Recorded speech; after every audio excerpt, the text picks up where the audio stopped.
neutral density filter is a nice tool to have for photos.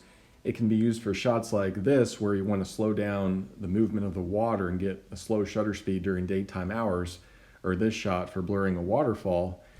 But when I got into video shooting last year, I began to realize that it's almost essential for video shooting, and the reason for that is introducing a slight amount of motion blur to each frame to give you a smoother overall feel to the footage. And in this video, I'm going to show you the practical effect of that. So let's get started. Okay, so this clip without an ND filter, I'm kind of forced to use a faster shutter speed than I'd like to. This is kind of an extreme case, but without an ND filter, here I am shooting at 1/500th of a second at f4 ISO 200. So you can see that motion's a little bit jittery. The frames are kind of like a flipbook effect. Let's look at that again. Okay, so now we'll screw on the ND filter and change the exposure.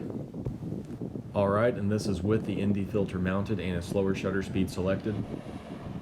Quite a bit smoother. You can see that there's a little bit of blur in those frames. To show my point, let's look at those at quarter speed side by side. So you can see the slower shutter speed made possible by the neutral density filters allows you to have more of a cinematic motion blur look to your footage. So naturally, if you push that to the extreme, you get shots like this. You can definitely use that for a special effect, but it's not going to be like something you're going to be aiming for with your shutter speed.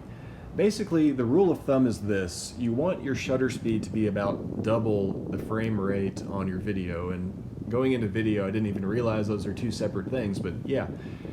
Say you're shooting 24 frames per second, then you want your shutter speed to be around 1/50th of a second or so. If you're shooting 60 frames a second, you want your shutter speed to be about 1/120th of a second. And that's kind of the sweet spot when it comes to motion blur in video. So I had meant to do this video with my drone and showing off the effect with that because you can get a better sense of motion than my car in a parking lot. But I had a very unfortunate accident with my drone today. I was flying it along the New River, going backwards, doing this pan along the water.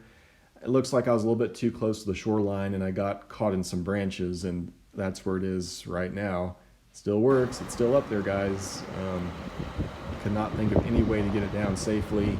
It's probably like a good 30 feet above the water. It's way up high in a tree. Had some friends poke at it with fishing rods and throw rocks at it. Can't get it out. So, what do you do? Chalk this one up to shit happens.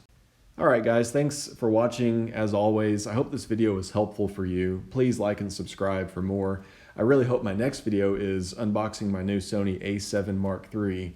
I'm heading back to Texas next week, and then when I get back here, I'm going to go ahead and order it. I didn't want to order it knowing that I'd be leaving and have it showing up to an empty apartment.